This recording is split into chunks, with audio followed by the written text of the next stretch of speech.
Life isn't only about destinations. It's about the steps, stories, and moments in between. In this episode, we share why every mile matters and how learning to embrace the road itself changes everything. Life is a journey filled with twists, turns, and the miles in between. And every mile matters, especially the ones we walk together.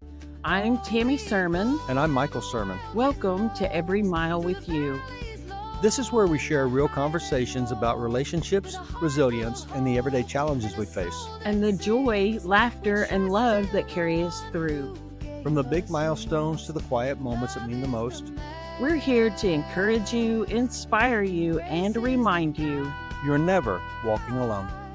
Wherever we wander, we walk side by side. Welcome back. I'm Michael, and I'm here with Tammy. On today's episode, we're going to talk about Every Mile Matters. And here's why we chose this episode. life is full of goals, dreams, and destinations, but the truth is most of our life happens on the way there. That's what we want to talk about today, why every mile matters.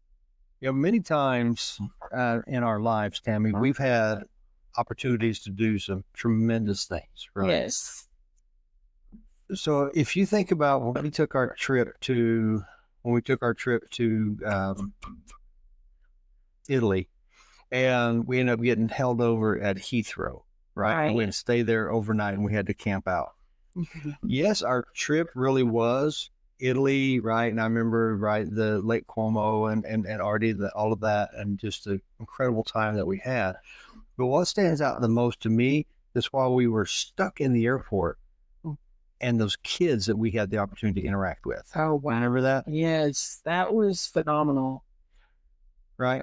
When we took a youth group down to Mexico on a mission trip, right, help reroute a stream that was taking out the foundation of a church. Right. That was good. And I think that was the purpose.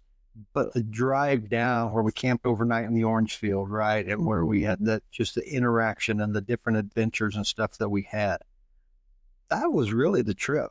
Right? That was the best part of it. Right. And I think all of our lives are that way. We have a dream, we have a plan, we have a goal sometimes. Sometimes we just know we're going a general direction. Right. But it's those small things that happen that later we find out were much bigger things than what we realized at the time, because they help shape us. They help change the way we looked at things and the way we responded to different life, right? We've been married 38 years. Right. And every road trip, I still learn something new about you. I don't know. Right?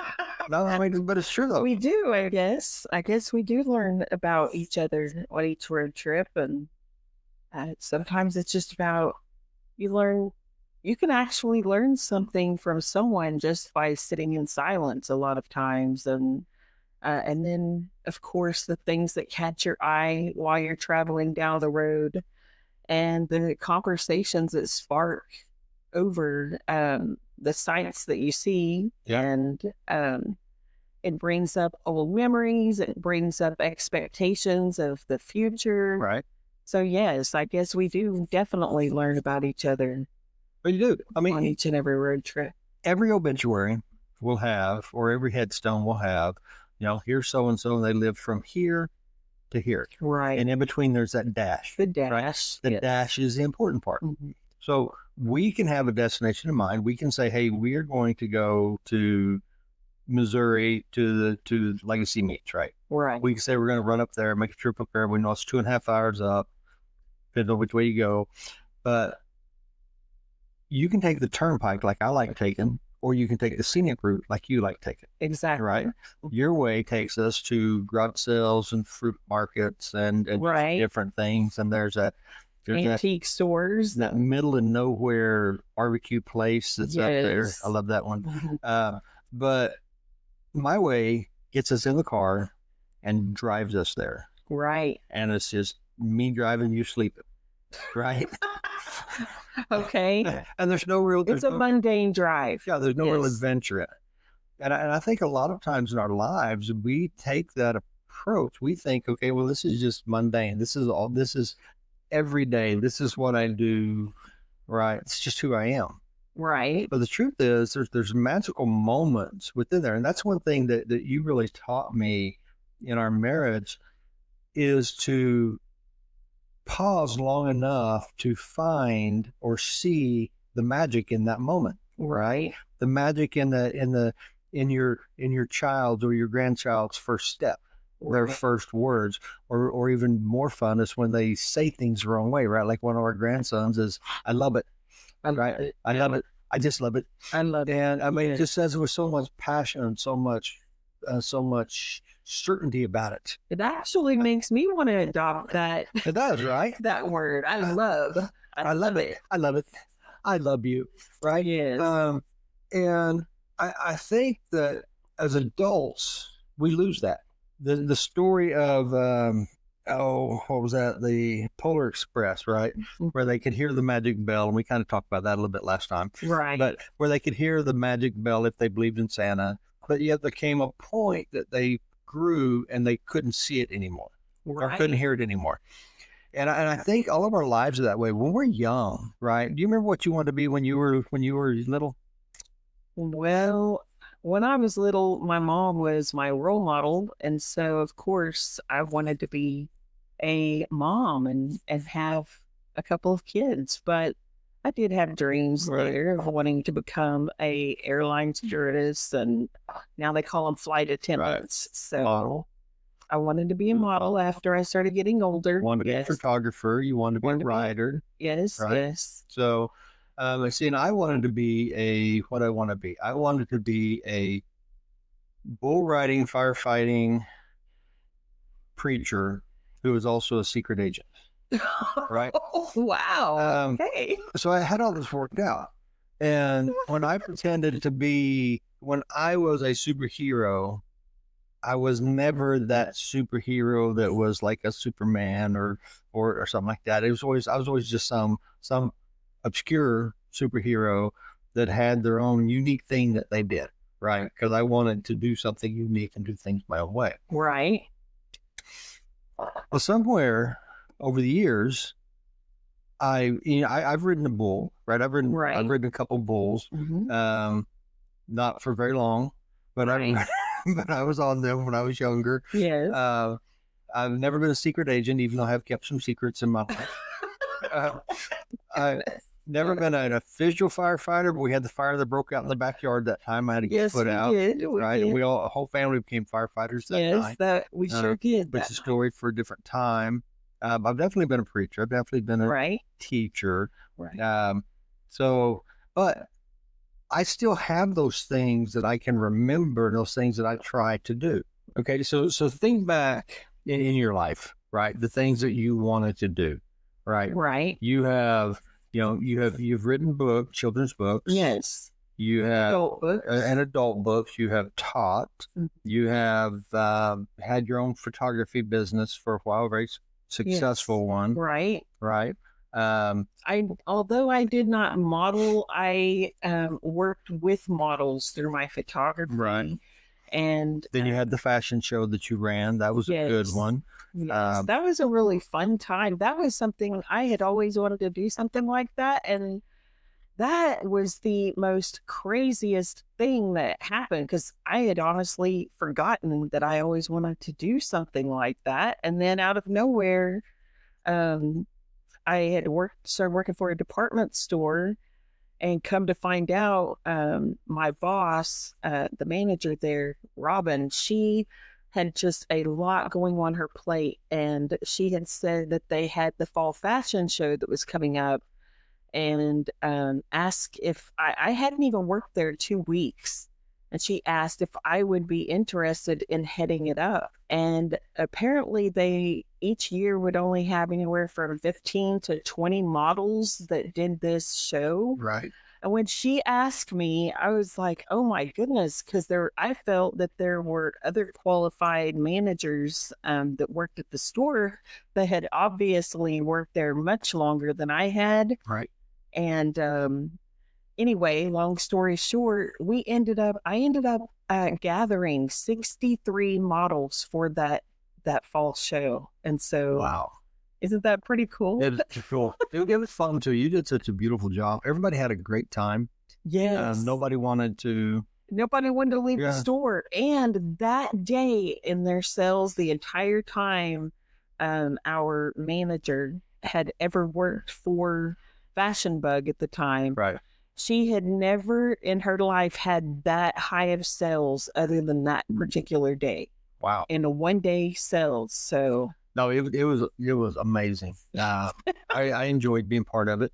it was pretty awesome. Helping get things set up and stuff. So we appreciated all of you. You were such a big help. All the men that came in, that pitched in, you guys were so sensational. And the fact that you guys hung out and stayed around and watched everything, got to see everything, and the girls got to talk to the guys and things. That was just, it was phenomenal. It was just one of those wonderful days that you just don't know. I mean, we were talking about how when we don't realize that something that we step into is going to take a major shape and shape differently, right? Right. And that is one thing that, you know, she made me think, oh, this is just a little small thing. Right. And it actually turned into something so dang huge. Yeah, it was huge. And the ability to just go in and rearrange the store to get it set up. That was a lot of fun too. Yeah. And the girls definitely had fun doing it. Yeah. It was a highlight of my life, actually. No, and I had completely forgot about that, babe. Thanks for bringing that up. But isn't that what we do in life, right? It's back to the story of the bell, right? We get so caught up in being an adult, right? That we're so looking forward and pushing and driving, right? So looking forward to the destination that we lose sight of all this other stuff, right? So if you think back on our lives, the things that we have been able to do, right? Because we've been willing to do it, or because we were too poor to do anything else. Right. Right. Right. What do you mean by that? No, I mean, you go back to, if you sat down and wrote out a resume. Right. And say, okay, this is all of the jobs that I have done in my life. Right. Right. Obviously we've mowed yards, right? Yes. We've done the weed eating. We've done the senior care as far as sitting with elderly and visiting with them. We've washed dishes in restaurants. I have anyway. Right. I've cooked in a steakhouse before. Was a grave digger for a couple of years, right? I was a carny for a couple of years, right? But we also wrote and produced plays, right? We acted in plays, wrote national newsletter, right? Wrote international news, I'm sorry, right? National and international, and the boards, and we in Italy, right? We got to we lived a fairy tale dream, right? And dined with the old world royalty, which are things that never happened, never on our list of doing, but were things that we encountered on the way to it, right. So when I got invited up to, I think it was Akron, to play go to that leadership conference, and we got to play golf, and to play on the course that was set up for the Masters, which was going to play the next week. Wow, it was crazy, right? Because now, I would drive a hole, or I would play, and then I would watch the pros come in the next week, and I'm like, wait a minute, I outdrove him. Oh, I did better than that. Oh, that's cool. In that one moment. Now the other 99.9% of it, they blew me away. Right. But it was those kind of moments, I think, if we're not careful, that we lose, we miss out on, right? There's so many things I wish I could sit down and talk to my mom and my grandparents about now, that I would understand them, right? So now would be the time I can do it, but they're no longer here to ask those questions. They're no longer here to get those stories from them and understand. Right. I mean, like when your grandmother, your grandma was in the nursing home, right? And she was kind of in and out of who she was. Right. And to be able to go and sit with her, and she and I would watch the Model Ts race up and down the hallway, right? That was so precious. Because in her eyes, it was very real. And in her very vivid. In her lucid moments, she could tell me about the cars, right? Yeah. And I think as young kids, since we know everything, we don't take the opportunity to learn what our seniors would know, right? But then there comes a point in our life that we realize that I don't know everything, right? And I wish I could have that conversation again. I could wish I could ask why on this or what drove that conversation, because now I'm mature enough to understand it. Right. I'm mature enough even to know to ask the questions. Right. Which before, I remember you really encouraged, before Mom passed away, you encouraged she and I to spend more time together because we never really were that close. Right. So, we went to lunch a couple times, Right. but it was very awkward times at lunch.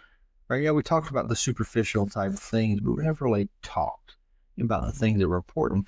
And then once she's gone, then it's like, oh, I wish I had those. I wish I knew why this or that. Right? So I think that's why, for me, the dash is so important. It is important. I think that, first of all, it's extremely important while we're young to learn the importance of communication. Because if we can't communicate with our loved ones, it's one thing going to the workplace and feeling that you can communicate all day long. Right. But it's a completely different conversation in your mind when you can actually make yourself take that next step and say, you know what, today I'm going to communicate with my family. Right. Because so many times we have these conversations in our head of what we think a conversation is going to play out like, that we're too afraid to take the conversation to the next level, which is where it needs to be. And that helps to shape us along these miles, right? If we can learn to communicate with those that we love, those that we admire, those that we treasure early in our lives, that is going to help us get through the miles easier as we grow older. Oh, yeah. So, I mean, just think about it. On the most recent episode of Lead Well, Live Whole, right, had the interview with Larry Kerr. Yes. And one of the things that Larry talked about and said, well, what advice would you give your younger self if you go back? And he said, just to slow down. Right. Step back, breathe. And I think that you and I say that all the time to people, right? When you're, and even to each other a lot, when we start getting in that moment, we just start getting agitated. Stop. Yes. Where you are, breathe. Now, in the old movies, that when you saw that when they walk up and just slap somebody to get attention, right? Now, obviously, we're not going to do that. Want to sometimes, but we're not going to do that. Yeah, that's not good for anybody. It's not good for anybody. But there's an option. You can reset, right? One of our sons, he resets by blinking his eyes, which I thought was kind of cool. So I've started trying to do that. It really works. It does work. It very much does. A lot of quick blinking will stop whatever's firing in your brain at that moment. Stimulation. Get you to reset. The negatives. For me, it works to reset whatever negative stimulation I'm struggling with. And you're real quick to say, okay.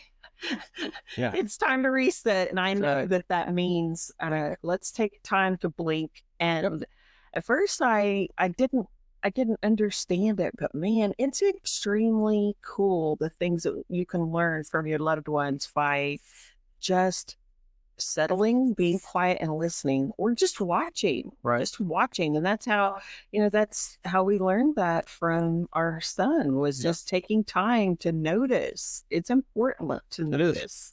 It is. So another way to do that, really, and I do it all the time, is just go in and run some super cold water and just splash it on my face, right? Submerge my face into it. Yes. And I know sometimes you're tempted to hold my head under the water when I do that. I want to hold your head under the water because you splash it all over the mirrors. That is true. That is very true. And just get the mirrors all clean. I was so proud. Everybody can see their beautiful, shiny faces. And I walk in the very next moment after I've cleaned the bathroom, and there's sprinkles all over. And finally I said, what is going on? I'm in the bathroom. I need an answer. I don't understand this. Like, how much detail do you want? I literally just went in there, cleaned all the mirrors. Right. I walk out of the room. I come back, and there's sprinkles of water. the sink is down here. But when But you my explain face it is up here. I know. All right. And it's all these years. Finally, I got up the nerve to ask, Right. how is this happening? Do you not like a clean mirror? I don't understand. But once I do think you they're shared, I do think you they're think overrated. clean mirrors are overrated, They are. kind of like clean windows are overrated with birds that go That's crashing true. into That is them true, right? So and smacking right into them. yeah. So if my mirror is clean, then who knows what's on the other side that could come through. Oh. If there's smudges on it, then they'll see it's there and they'll stop them. Right. No, really. Honestly, once I finally got it, not the courage, but once I finally asked, I was actually very enlightened. That was a very enlightening moment because Now you still want me to wipe the mirror. I do want you to. Yeah. I don't know if it's ever happened, but I would like for you to. But, now that I get why the sprinkles are there, actually it doesn't bother me now. Yeah, I do remember It wiping only the mirror took off once. 37 years to figure that out for me to just ask the question one day. I do remember wiping the mirror off once though. Oh, thank you. Yeah. But well, here's the problem. When I go in and I reset, Right. I'm reset and I forget I forget about my mirror and even wipe. But no, but I mean it's true though. Life is full of detours. Right. I have jokingly said over the years that my epitaph on my headstone was just going to say recalculating. Because I'm nowhere. I did nothing in my life I thought I was going to do career-wise, right? Right. Yeah. But it was so much more and so much further, and was able to interact with so many cool and interesting people that I would not have had I just stuck in a rigid path or a rigid line and said this and ignore every other opportunity. Right. Because a lot of opportunities look like backward steps, right? But it's almost like the old joke about you can't get there from here. Right. But it's that way. You've got to step back to that junction where the road will take you to that path, and we don't always see it. We don't always know it. But in life, especially me, right? I'm so tempted to rush and push and try to get to where I need to go, or where I think I need to go, or where I want to go, that I miss everything. It's funny that you, I understand exactly what you're saying about rushing to hurry up to get to the next thing.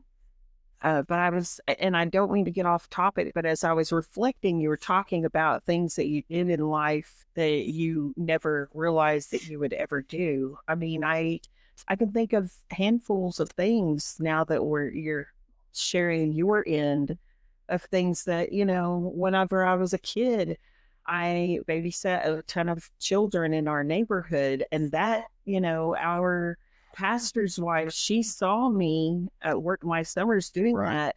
And so that ended up going ahead and sprinkling into basically ministry on my end that I had no idea was going to be available. Right. And she asked if I would be open to watching the children in the nursery on the women's prayer meeting Tuesdays. And so that opened a door of ministry for me. And then whenever I was, being able to pour into these kids' lives for 2 to 3 hours on Tuesdays, I never thought that I would do something like that. And then, years later, there's countless opportunities, but things that just by you doing one thing, it ends up opening doors for another thing. Yeah. But if you don't take time to slow down and to reminisce or to pay attention to where either you were and you didn't know that you were steering, or you just are in the middle of that moment and you don't realize that your life is steering in a different way. I remember when our kids were young, literacy was an extremely huge thing for me. And the crazy part is my mom was an incredible, she was a major bookworm. Very avid reader. My mom could not get enough books. She read about anything and everything she could get her hands on. And a lot of people don't realize that about my mom. Right. But of course, the siblings probably, if they hear this, they'll probably remember that every opportunity that she had, she did have some form of a book in her hand. Um, but that steered straight into me growing up watching her have a book. But the only problem is that she got so busy with doing life and taking care of us and taking care of others outside of our home that unfortunately I ended up struggling in my reading, and she didn't know how to deal with a child who was having problems not only with reading, but I had a speech impediment at that point, and so she was just doing the best she could. My dad was working away from home a lot, and she's trying to raise me and my brother, Right. and do all of her other responsibilities and things, and helping take care of older people in our family. Which I said all that to say, it just ended up leading me down a road I never thought I would take, because through school I really struggled reading, and so I was petrified anytime I was asked to read in class. Right. It would felt like it just set me back 10 steps, because I was extremely shy, and I always and then come around my junior year, I started coming alive in my reading, and oddly enough, I fell in love with Shakespeare. And I've been going to church my entire life, and I wanted to learn what the Bible meant to me. And we studied King James, and so King James and Shakespeare are just so incredibly close together. Right. And so I had asked God, please help me understand this, because I want to pass my classes, and I struggle with King James. And that's when my reading really started taking off. Oh, wow. And so I swore, I told myself, I made a promise to myself, you are not going to let reading be a crutch to your children when they get older. And so that's whenever we started raising our kids. We involved them very much in the reading programs at the library. And that ended up taking me into a whole different life than I ever thought. For 3.5 years, I was asked to be the Friends of the Collinsville Library president. And I had a lot on my plate, didn't want to do that. But it took me down a road I didn't think I would ever travel. Oh, yeah. The turn of the century balls. Those were awesome. They were. I love that. They really were. And I didn't mean to get off on that, but I just was trying to point out that so often our lives, where they're at, if we want to just sit there, we're going to be there. But if we open ourselves up to new ideas, new dreams, new avenues, it will steer us into this beautiful situation. Right. Which brings me back to most people, most adults, right? It's about living. It's about surviving. It's not living. It's about surviving. Which is not living, and which is not thriving by any means. Exactly. And it becomes about the milestones, right? I've got to do this. So I just focus on that and I do that. Mom, I remember growing up as a teenager. I remember one time I asked her, I said, "Why are you never sick?" Because I never saw her sick. Mm-hmm. And she said, "I don't have time to be sick." Thursday, was it because she didn't have time? So she said, "I don't have time to be sick," right? Because wow, single mom, right? Granted, she married Tom, but she really raised us as a single mom. We had some stepdads over the years, but you were 18 when she. But I was 18 by the time she married Tom, right? Yeah. And then, matter of fact, they got married right around my 18th birthday, and forgot my 18th birthday, but that's a different story. Right. I'm still dealing with that trauma. But the thing about it is, once she retired, right, sold the restaurants and everything, it seemed like everything she never had time for compounded and came back on her. Now, don't get me wrong, Mom loved the magic of life, right? Mom loved the adventure. She loved creating stuff. She loved kids, and she was the biggest kid when you went somewhere, right? She volunteered for every campground situation. She did. To help however she could. She did. She loved the adventure. Because she wanted to give, and she wanted to give back and be part of, right? But she didn't get to do that as much when she was younger as she did when she was older. And so since I was just trying to cram everything in together there at the end. And because we're so caught up in the milestone piece of it, that we don't realize that the real shaping and forming and educating of who we are happens on that in between the milestones, in those little side roads, in the alleys, in the wherever it is that we get diverted to. I love that. And we get frustrated because we're not hitting that timeline. We're not hitting that whatever it may be. But the truth is, there's a reason for it, right? We had a lot of delays on getting the library finished, right? And we were getting frustrated because it was delaying, and we were like, "Why is this taking so long? It's like this is dragging out forever, right?" Even to the point, right? Dave Aiken, who was the plumber and electrician we were working with, right? He started having a lot of things were pulling him away, so there were some delays on that, right? But when it came time to put it on the market, was the ideal time to put it on the market. Right. And had we met our timeline, we would have been ahead of that market spike. Right. So it worked out really good for us. Right. The time that we were supposed to have we were going to Western Oklahoma to hold our Bible, and waking up, and it's like, yeah, everything was then said, don't do that. Both of us, right? Yes. And separately, we're like, I just have this, that something says, pause, wait, stop. So we reached out to the pastor. We explained, hey, we can't tell you why we cannot, but we cannot. Because we don't understand why. Right. And then I don't remember if it was that same afternoon or the next day. I can't hear, but it was within 24 hours. Yeah, within 24 hours, the motor in our car blew up. Yeah. Right. So this was pre-cell phones. It was just me and thee and our two little wee ones, right? Yeah. So it would have been us out somewhere in the middle of who knows where, flatlands of Oklahoma, in the middle of desert or in the middle of summer. It was with heat December. Yes. Down. So while we were frustrated in the very beginning, the delay of wanting to reschedule this and push this off actually worked out good, because we learned to listen to that thing within us that says stop. Right. We did learn that, because it's easy for me to ignore that and push straight through it. Right. And you've always been far more sensitive to that than I have. Right. When we learned that the timeline isn't really our timeline. Right. Right. When we were running the mission in Stillwell, we had the mission there. We're running, and it really started growing, really started thriving. And then the brother who had actually founded it before he turned it over to us, decided that he wasn't going to pass away from the cancer, and he came back and he said, "Hey, I want to come back in."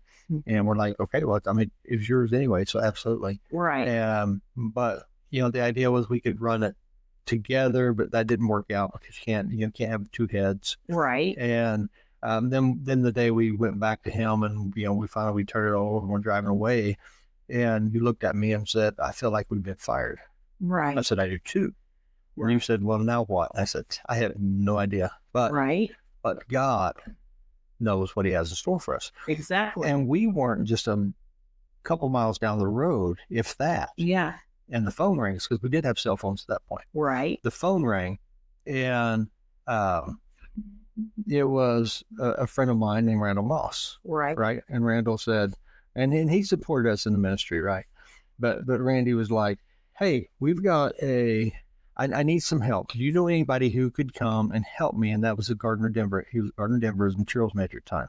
He said, "I need somebody to come in and help me do this. Do you know anybody?" And I said, "Hey, I happen to know somebody who's available." And so, he was surprised, but I went in because I was going in as a contributor, not as a manager. And before that, I'd been manager. Right. So it was definitely a step back. But it was what I was supposed to do. So I showed up for he said, "Okay, well, let's get your resume in tonight. Before you go to sleep, put your resume in." So about midnight, I sent it in. And next morning, they called me, brought me in. Within 3 days, I was hired, right? And working. And which is pretty much unheard of, right. in the industry. And even the lady who scheduled the interview named HR, yes. And she was like, "Who do you know? Because we don't get you in this quickly."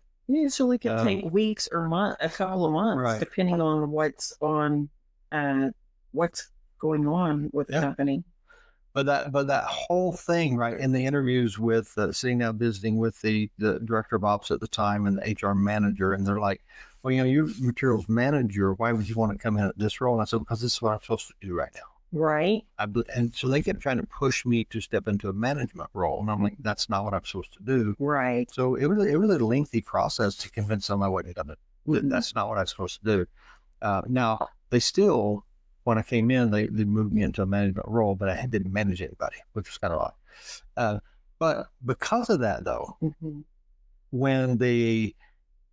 because that detour from the mission, which is the path that we were on, into this backward step, then that led to the path of the materials manager, plant manager, director of ops, VP of ops, being on the executive board, right, or executive team and all that.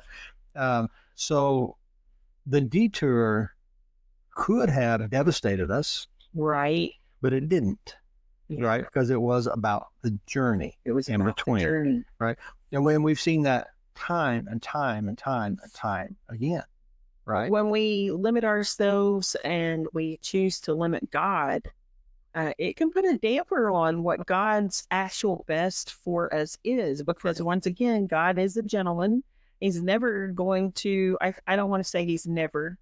But his norm is not to shove us out of a nest. Right. He is a gentleman.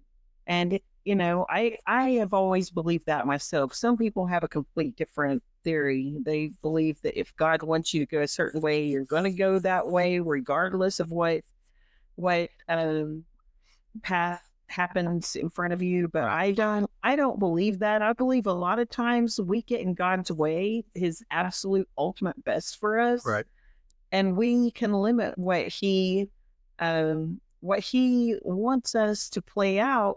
He may have intended for us to play out a much sooner timeline in our lives than what we actually would have, but we limit ourselves too much. So we don't open ourselves to say, God, here I am, use me in my gifts. So we just get honed in on this one area of our lives. And if we're not careful, we can feel like we're trapped there and don't want to have the wings. Don't give ourselves the wings to say, you know what, this is not a life that I want to live, which takes me to, I will ever and forever be extremely grateful to my dad because when we were kids, we had to move just for a handful of months. It wasn't even 6 months, I don't think, but in a kid's mind, we lived there for at least a year.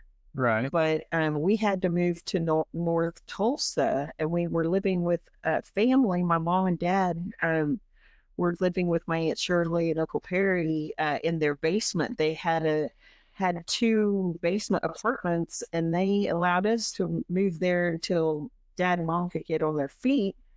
And of course, Dad and Mom paid them rent, but in the meantime, we were in a foreign country as far as me and my little brother were concerned, because we had lived in a very small town community, and the kids there were just very atrocious, very, very abusive and very much bullies. And I was terrified living in the area that we lived in. The school that I went to, every single day, there were bullies and things. And my dad, I never told my parents because I knew that they were, even as a little kid, even though I didn't know exactly what was going on in our lives, I think for whatever reason, little children just don't want to tell their parents they're being bullied at school. And so, but anyway, my dad, he said, he didn't know what it was going to take, but he was not going to raise his children in that environment. Yeah. And he would do whatever it took. And and he was right, man.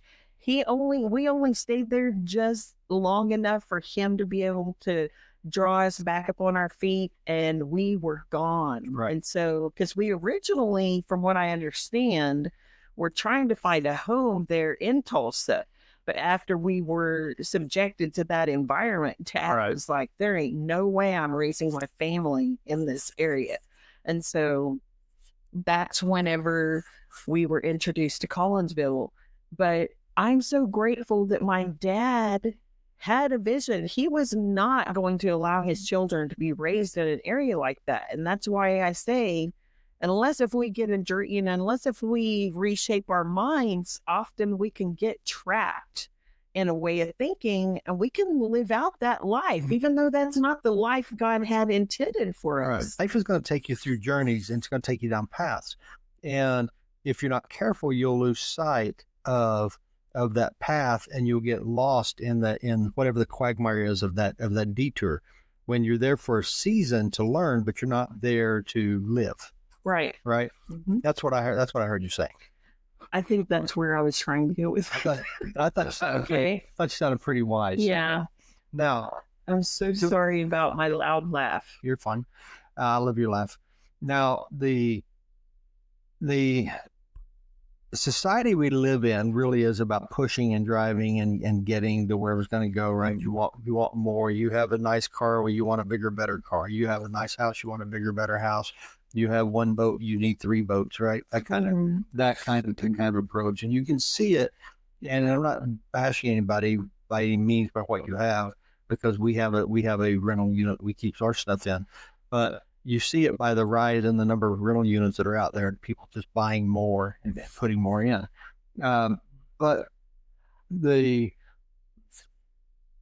somehow we bought into the myth that the worth is our worth is in the destination, when really the worth is in the trip. Now, Psalms 119:105 says, "Your word is a lamp to my feet and a light to my path."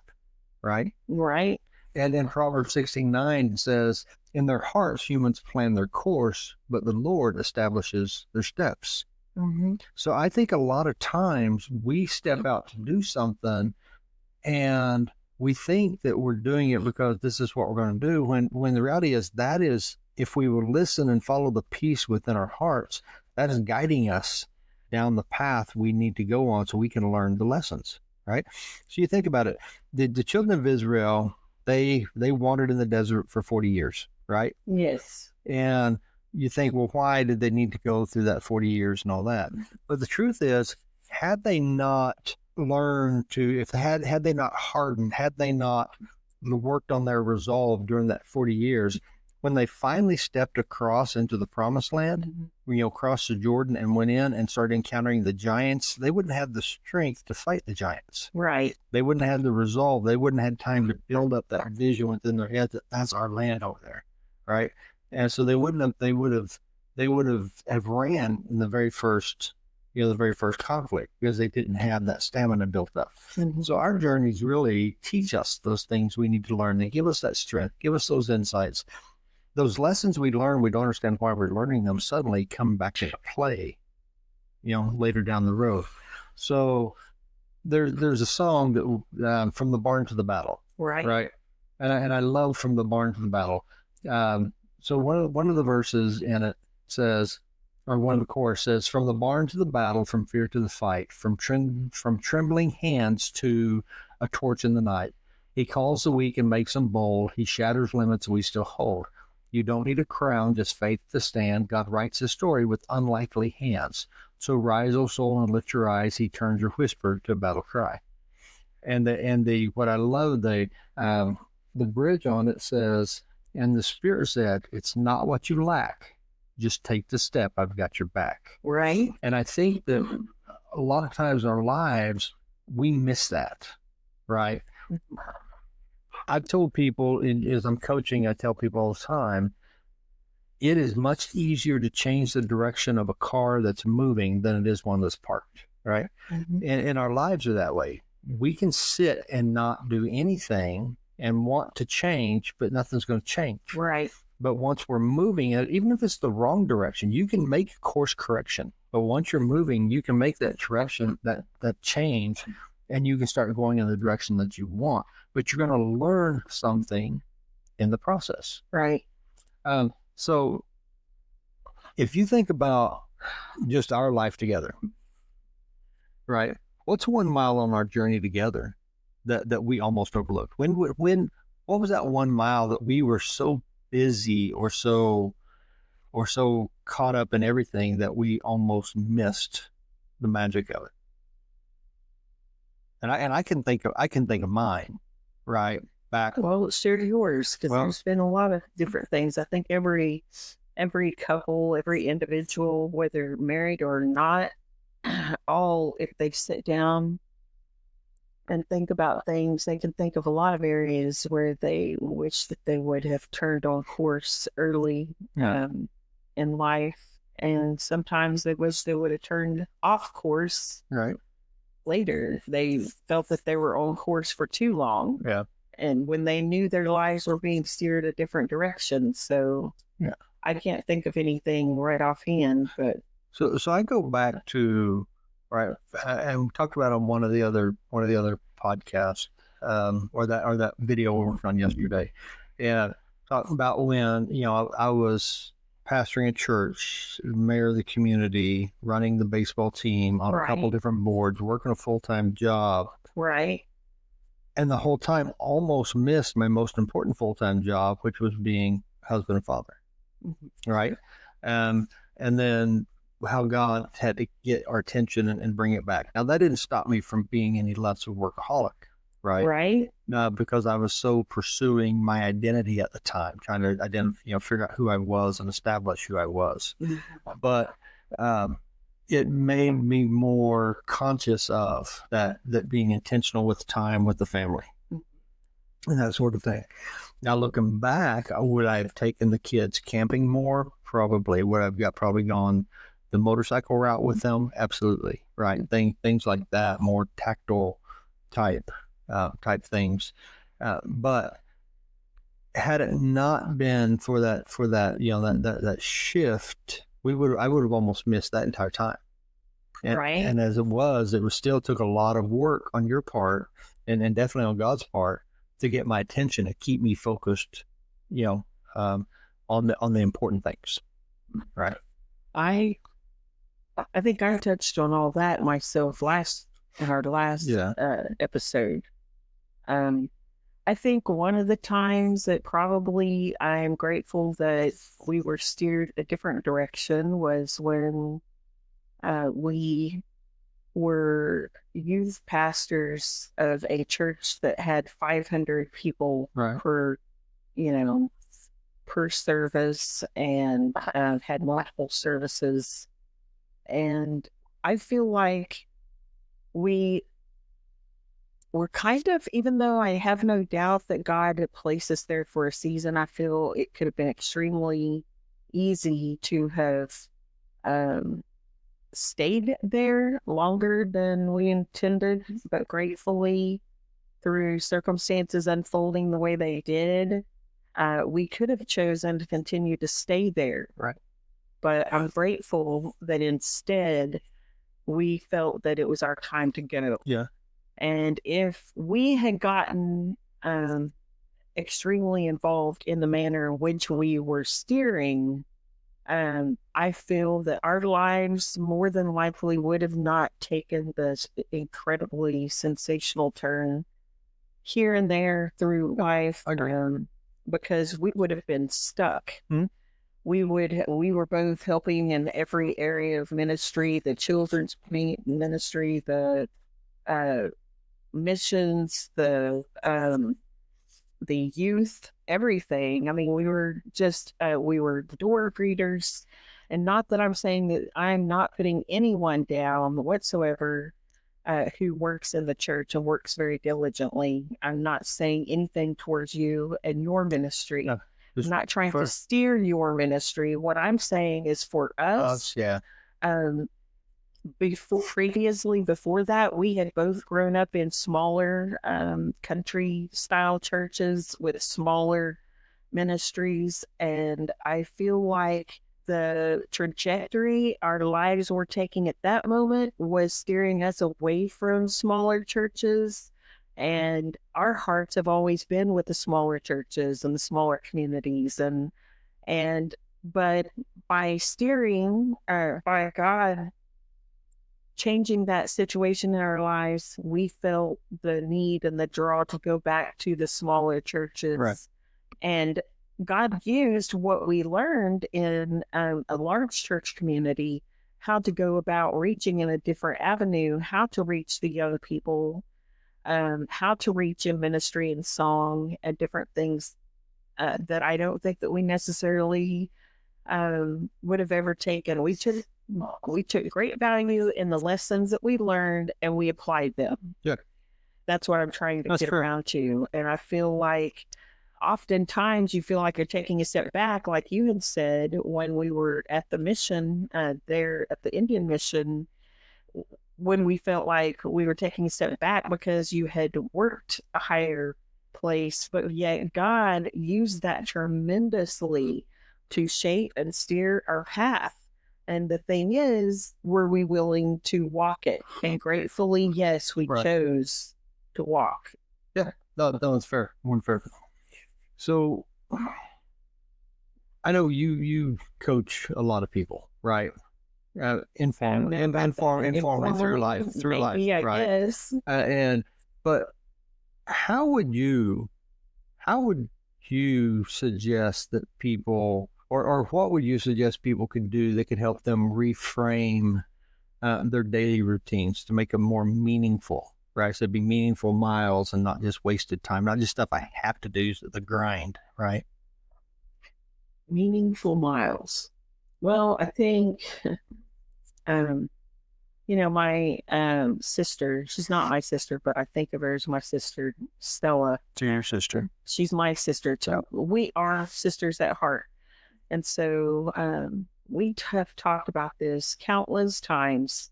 Comes up all the time whenever I feel that one of us feels the other one may possibly be steering. We start seeing chaos in the other person's life. We're reminded the importance of starting every day off with God. Right. Not to get busy, that as soon as we wake up, the first thing we do is start letting our minds wander, grab our phones, start flipping through our phones and everything. But to first of all, dedicate this day, this moment where we're at in life to God.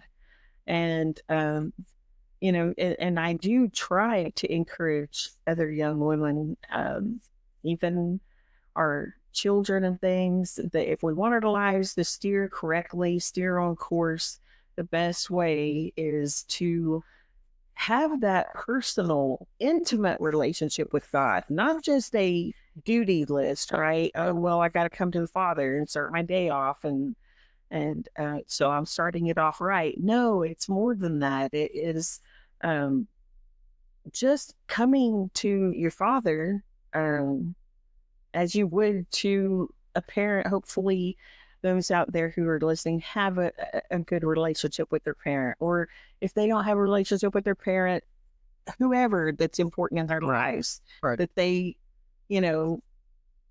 value that relationship, that back and forth. Yeah. That, you don't want, I don't want a father that I go to that I just talk to, and that's all I do is talk, just to hear myself talk.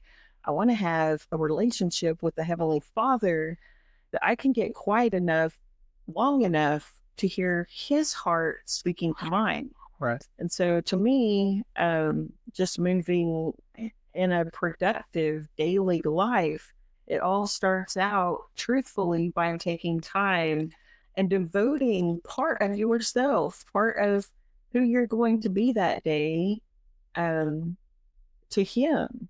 And then take time once you've shared your heart just to get quiet, to listen. And, if I could have been young, if I could speak to a younger self, that's what I would say to her. Is my whole life, I just was so dang busy. I didn't understand. And as I got older, I knew the importance of slowing down, taking time, dedicate your day from the very beginning to God, because, sister and I have always discussed, we know full well that when we do these things, when we look to God and we say, okay, God, here's my day, I dedicate it to you, and not just say it, but do it in word and in deed by actually having conversation with him. Maybe perhaps if you're a journal writer, writing your notes directly to him, doing your devotional or whatever. Both of us know, and our mid self knows, the person that, here we are as a young person, we're so busy. As we start getting older, that middle part of us starts saying, slow down, dedicate your life, dedicate your day to God, and it's going to be easier. And, but yet life picks up and you get busy again. So I don't know if that's what you're asking. No, there's 100%. So for me, it's about intentionality, right? Knowing, right? Being very intentional about what you're doing and why you're doing it. Right. Don't just get caught up in the rat race cycle of, well, this is what everybody's doing, so I've got to do this, right? And make sure that what you're doing is feeding you, right? Because if it does, then that can be, one's going to give you energy and it's going to bring you life, and it's going to be that connection to the calling that God has on you. But breathe. Right. Breathe. Be very intentional about your downtime as much as you are about your active time. And we talked about, I think maybe in the last episode, we talked about your devotional. The devotional is it's a moment, it's a focused moment between you and God, right? With the Word and with the Spirit. And then if you get in a mode where you get 4 or 5 days behind, where you don't do it for 5 days, and you're like, oh, I got to get caught up. Well, that's missed the intent of the whole thing. That's exactly. Not your intent is to complete the task, not necessarily get the moment, right? But when you're a list maker, it is extreme. If you are a person that's how you're driven. Oh, for sure. That excites you. It can become an illness if you're not careful. Right. But I myself, although I may get distracted, because I don't want to go back to blank pages. That's my purpose for going back. And I don't do it necessarily always to just check it off my list, but I do it trying to take that time that I got so busy this week and did miss 3 or 4 days. Right. I want to reflect what did happen on Monday. Right. What did I do? And I understand what you're saying. I completely get it. But for, all list makers, some of us are just so driven that we have to have that checked off our list. But for me, yes, there are times that is the situation, but that's not my heart's situation. My heart is, when I go back through this journal a year from now or 2 years from now, I will know. I'll keep it real with myself. I'll understand that there were times that I got too busy and too sidetracked, but I also want to recall what did happen on that Monday that was significant, that was special, that something that I learned from. And that's what I usually write in my journal is I don't bash people. I don't put people down. That's never been any intention, my heart's intention when I write out the words in my journal. Right. My words are either things that I want to say to myself that hopefully will lift me up when I look at them from a year from now or 6 months from now, or it's words that God imparted into my heart, or reflections that I've taken from something that I learned from that day. Everyone journals differently. You have to journal what speaks to you. But I understand where you're going with this. I'm a very disciplined journaler myself. Every 3 or 4 years, I pick my journal up and I'll write an entry in it. Right. And surprisingly, it's always around the same time. So I don't know if it's a seasonal thing. It is a seasonal thing. So, God taught me about that. But yes. So, and I didn't realize I was doing it until I pulled my journal out and I thought, hey, I haven't written it here. And, it was a year and 2 days ago. Yesterday, 3 years ago. Yeah. Right? Oh, let me write it. Well, then next time I pick it up, it's like, oh, wait a minute, it's been 2 years since I wrote this. What happened in 2 years? And I'll do that in my journal and say, wow, this has been a busy 2 years. This is the things that we've learned, right? Mm-hmm. And I'm sure at some point the we'll move on to the next phase of existence, and the boys will inherit our stuff, and they'll probably find my journal if they read them, and they would look and they would say, "Huh, yeah, Dad was kind of spastic here." Dad writes in his journal about as much as I write in mine. Now the truth is, they're going to look at it. They're going to say, "I can't read a thing he's saying. What's he?" But you're right though. It is about gleaning out of that day what you can get out of that day, right? What did you learn? Where are you going, right? What do you need to learn, right? Because what helps you is it your journaling that helps you stay in the present, right? What keeps you from losing yourself? And it's a challenge, right? There's days we feel lost. But what keeps you from losing yourself and just the frustration and turmoil of life? The thing is, you have to intentionally set your mind to things higher, right? Right. And whenever we don't, then we can get stuck. And so I am unstuck thanks to awesome. Yeah. Thanks to our Heavenly Father. Just and the thing is, he's always there, just trying to I don't want to say push us, but he's there reminding us daily that we don't have to be stuck. Yeah. But we can get stuck in our heads if we're not careful. And for sure. And so, but my whole thing with the journaling is it does definitely helps me to stay on track whenever I'm focusing and steering towards my health journey. It really it inspires me daily to and in the beginning when I first start something like that, it's a little hard, but then as the more I focus on it, it's something that I look forward to every day, and it really motivates me to move forward in every day.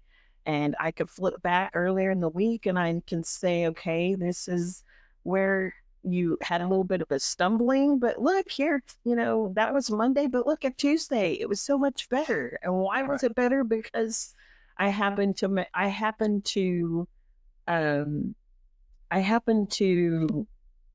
address Monday. Right. And because I addressed Monday, it helped me to be able to steer on course my goals, my desires, what I want to keep track of. And because success and happiness isn't a big event, right? No. It's a series of small things that we do consistently every day. It is. Because the seeds we plant today are clearly tomorrow's harvest, right? It is. Or the next season's harvest.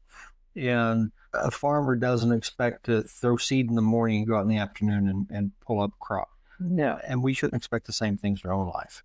Sad part is, unfortunately, the majority of the time, especially if we're walking in a new season, right? Which kind of is where we find ourselves right now. This is a complete different season than any other season we've ever lived in our entire lives. Yeah. And, terrifying and frustrating and challenging. Yeah, it's awesome and all that at the same time. It is. It has been a whirlwind of emotion. But the thing is, you just have to stay on track, and you have to know that wherever God is steering you, that did anything happen bad that day? No, it didn't. But yet you got a little closer to the step of your big goal that that you've been called to do. Yeah. And so you just have to stay on track. You have to not let your head overwrite your heart and your heart overwrite your head. Yeah. You just have to stay focused and in the game. And that's that balance. Exactly. Balance. That's what you were saying about the farmer with the expectations of throwing out the seed and expecting to harvest the next day, because our zealousness overzealousness can get in the way from the excitedness of what this new thing is. We can, if we're not careful, expect to throw that seed out and expect that it is, going to be here tomorrow. Yeah. And that may not be God's plan. Maybe it is tomorrow. Yeah. But it's just to settle in. It's just more important that we just settle in the journey and just know up front. Just just go ahead and prepare ourselves mentally, which I'm not sure I did this time. Right. Usually I'm really great about saying, okay, all right, God's taking us down a new path, and I'm going to, The time frame on this one is working out weird for me, right? Yeah. Because some things that I was expecting immediately or very early definitely did not gel. There's hints of them and seeds of them, so you kind of see them coming. Right. But it's been harder to stay focused and stay the course, right? Because some of the immediate not reaction, that's the wrong word. The immediate fruit isn't being seen. So it's easier to slip into the discouragement or in the disenchantment and start thinking, okay, kind of like children of Israel, right? Every time they encountered something hard, they said, well, we should have stayed in Egypt, right? We should have stayed in bondage back there. At least we were fed. Right. It's kind of that way, right? Things happen in your life.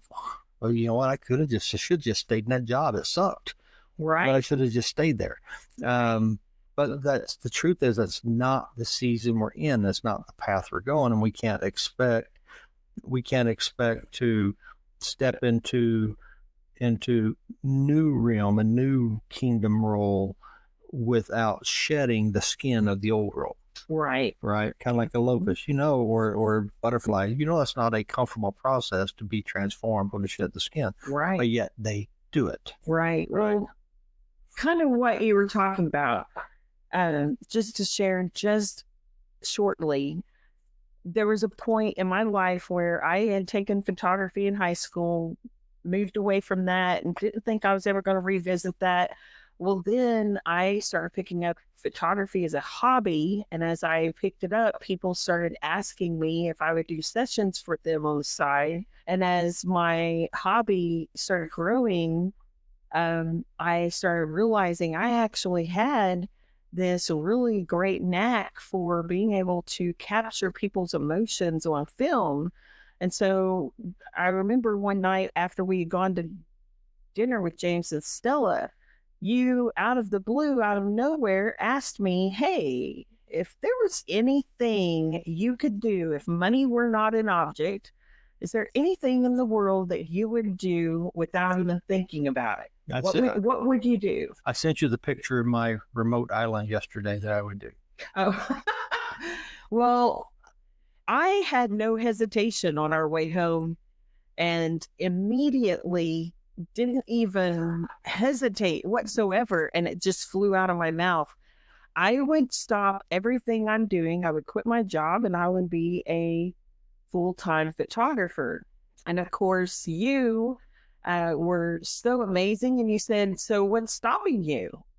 And it absolutely shocked me that you said that. And you said, we're doing all right financially. Let's follow your dream. And I just was floored, absolutely floored. And I was like, well, I can't do that. And you said, sure you can. You can go into work tomorrow and you can give your 2-week notice and you can start your dream. And so that really threw me for a loop. And so I just, I went home that night, and the expectation that rose up in my heart, but yet also the fear. And you were, just coming behind me, encouraging me the whole way, and told me to get out of my head and to follow my heart. And so the next day I went into work and I said, hey, I have decided to, and at that time we also were still with the mission. And so I was being spread a little thin between work and the mission and my photography. And so I just went in, explained, and said, I think I really want to focus on our mission right now. And I want to make my photography a full-time job.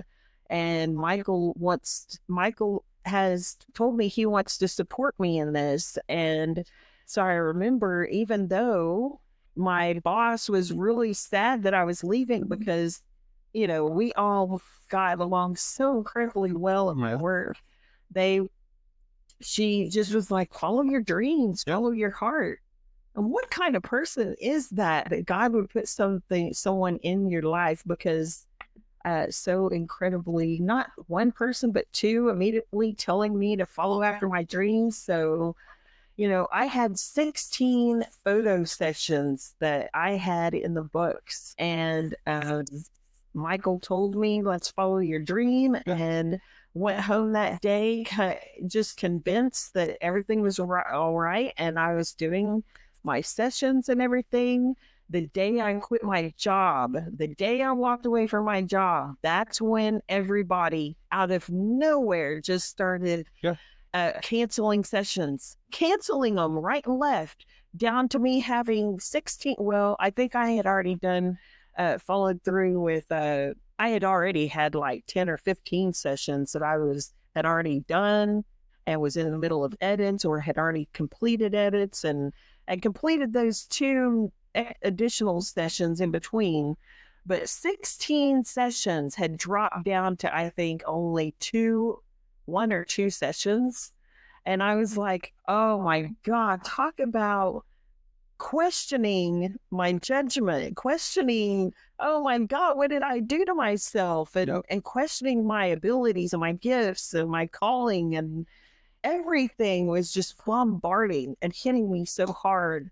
And you said, do not give up on your dream. Whatever you do, we are going to walk this out. Stay the course. And stay the course. And I remember feeling so dejected and feeling so misguided in my own thoughts, my own aspirations of what I thought maybe the possibilities of stepping out and doing this, really doing this. I can't believe I'm doing this. And then everything comes crashing down. And then I just decided to listen to what you were telling me. And I knew in my heart I was supposed to do it.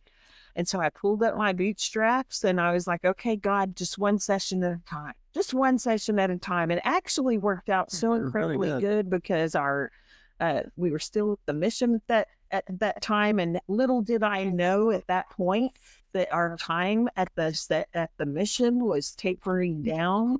And you were getting ready to step into your new role. And so God's timing is so beautifully perfect. And once again, we can get wrapped up if we want to and seeing all the negative, or we can start seeing the positive. Right. And now I wasn't just overwhelmed with work and with the photography on the side and with the mission. Now I didn't have the work. I didn't have the gobs of sessions because, my photography session could last up to 2 hours, sometimes 3 hours. If it was a wedding, it could last all day. And the thing is, it gave me, and then to go from that and then go straight home either that afternoon, that evening, that morning, whatever, and sometimes edit for up to 16 hours a day. I was editing nonstop. That's besides the sessions.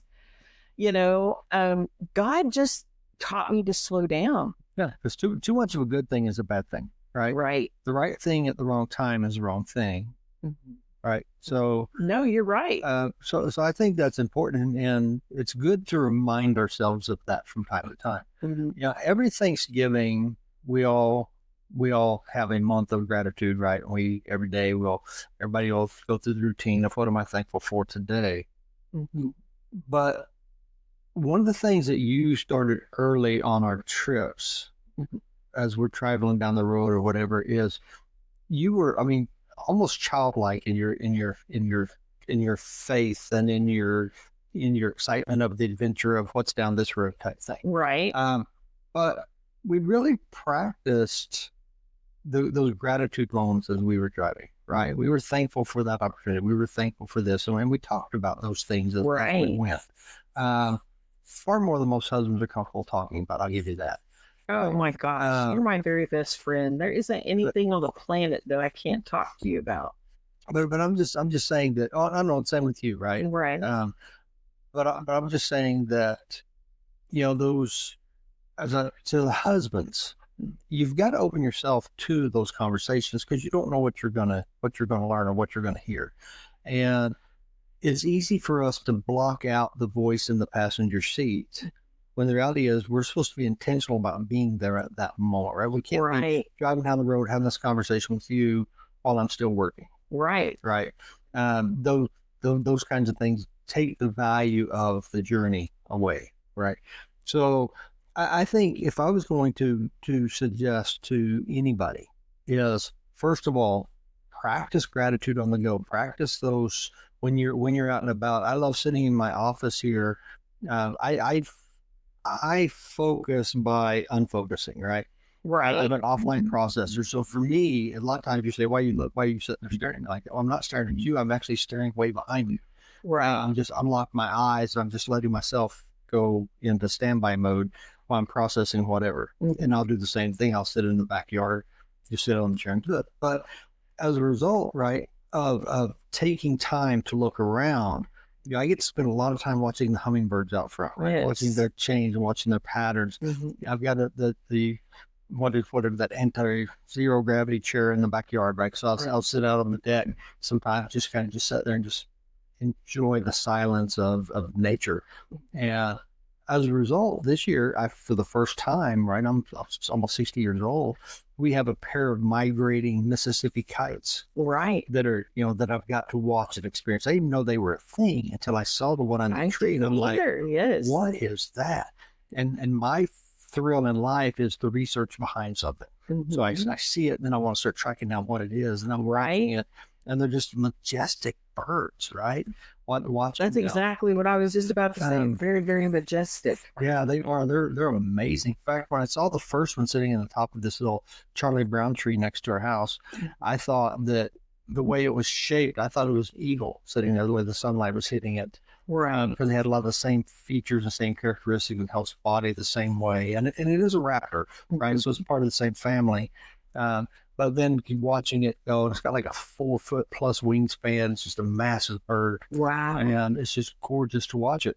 But had I not taken time, make it part of my routine to go out and do that, I never would have seen it. So now I know where each place all the time of day where it's probably going to be in the area. Right. And I can just kind of watch it and still enjoy that.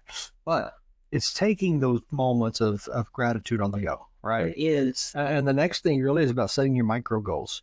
It's easy to set the big goals, and you survive or thrive based off of hitting that big goal. But it's the micro goals in between, right? In this week's Lead Well, Live Whole, that's what Larry Kerr was talking about, it's those 2 to 3 things you do every day, right? It's those small things you do that are guiding you toward the long goal. Because one, we can't control what's going to happen tomorrow. We can't control what's going to happen next year. We can't control what's going to happen 3 to 5 years from now. But there's things we can do now that keep us going in that direction. That's right. Right. And then build in pauses. Right. We talked about, people hear me talk all the time, and you've talked about yourself, Tammy, about guardrails and margin. Build those in, right? Build in that afternoon nap, right? Or whatever it may be that gives you time to breathe, gives you time to reflect, or gives you time to pray, right? Build that into your routine. It can't be, I'm out of bed, right? Was it 9 to 5 song, right? I stumble out of bed and or roll out of bed and stumble to the kitchen and find myself a cup of ambition type thing. Right. It can't be that I hit the floor answering emails, and I've been there, right? Answering emails, answering phone calls, right? While I'm trying to get dressed, and then, rush through the day and then get home. It's like, I don't know. I know it's a busy day, but I have no idea what I did, right? That's a bad way to live your life. I would like to also add, it's extremely important that you are intentional about the causes, but also it's extremely important that you recognize the pauses that God places in your life as well, because I didn't get a chance to finish, after God with the photography, once God had set that situation to where I didn't think I was going to have a business, and I was able to have that pause, He was able to work my business plan into such a more beautiful path than I could have ever imagined or dreamed. Oh, for sure. And my photography took off insane. I mean, where before sometimes I was just doing sessions as just a favor to friends, or just wanted to be able to gift sessions to people. This was actual paid, extremely well paid sessions. Right. So it's extremely important that we do recognize the pause and don't just think it's a divot in our life. Right. No, 100%. Right. It's about being intentional, being present where you are. Right. Which then brings up the next thing, right? Celebrate the Yes. progress. Yes. Celebrate. Hey, I made it through the day and only ate a half a gallon of ice cream instead of the normal gallon I wanted, right?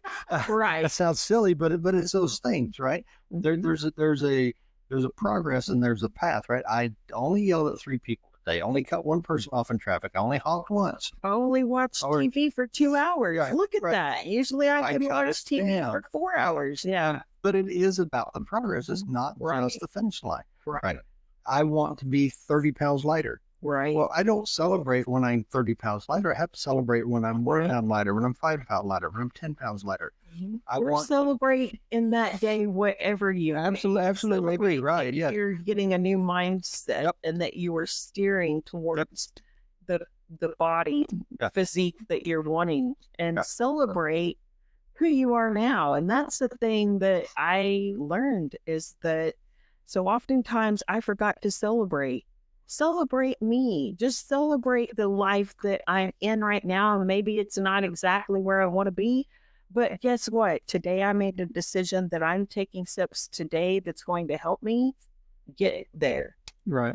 No, I agree 100%. So those 4 things really are things that I would encourage people to do to make every mile matter, right? Yes. Practice gratitude on the go. Right. Celebrate the small things. Don't wait till a season for it to do it. Set your micro goals, right? Instead of chasing all the big milestones. Build in pauses, put guardrails and margin in your routine and your activity in your life, right? And then celebrate the progress. Exactly. Whatever it may be, celebrate that progress. Amen. Right? And when you do, you'll find more meaning in the miles. You'll find more meaning in the journey, and not just in achieving whatever it is you're going to achieve. Absolutely. So we have gone long in this episode. But I do want to take time just to ask you, what mile are you on right now that you might be overlooking, right? Stop and think. Ask yourself, where I am right now in this journey, what joy am I overlooking? What opportunity am I overlooking? What pause am I rushing through? And then share with us. If you're comfortable, share it with us, right? On our social media. Yes, we would love that. And because, next time we're going to talk about slowing down enough to see the wonder around us. Something along the lines of take time to smell the flowers. That's right. Right. So oftentimes we get so wrapped up in life's journey that we don't enjoy the little things. Yeah. A lot of times the most meaningful things that God places in our path along the way. Because it is the little things that have the most impact, more than we realize. So before we close, anything else you want to share, Tammy? No, I think it was a very wonderful session today, episode. I enjoyed it very much. I think so. All right, so just remember, every mile matters.